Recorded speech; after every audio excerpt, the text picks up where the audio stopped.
لفظ ڈر جو آیا تھا تو انہوں نے پشتو میں یہ کہا تھا کہ جی وہ جو ڈر ڈر کے الفاظ استعمال کرتے ہیں لوگوں پٹھانوں تم اس کو پسند کرتے ہو.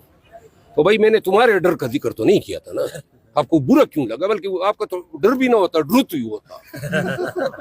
اس کا خیال ہے کہ صرف وہی زبان درازی کر سکتا ہے. حضرت کبھی واسطہ پڑا نہیں ہمارے ساتھ, ٹھونگ بجا کے تسلی کریں گے. آمنا سامنا ہوا, آمنا سامنا جب ہوا تو کیا ہوا؟ آج عمر ایوب خان کے خلاف جو اس نے الفاظ استعمال کیے, وہ عمر ایوب خان کے زخم کوئی بھول سکتا ہے؟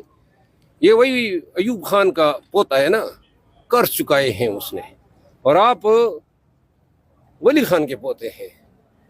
آپ نے جو تقریر کی سیاسی تابوت میں, این پی کے تابوت میں آپ نے آخری کیلٹوں کی, ایک سینیٹر بننے کے چکر میں آپ نے اپنا ڈومیسائل ہی چینج کر دیا. کہاں سے بن گئے وہ سینیٹر, کوئی بتا سکتے ہو؟ لہٰذا آئندہ کے لیے آپ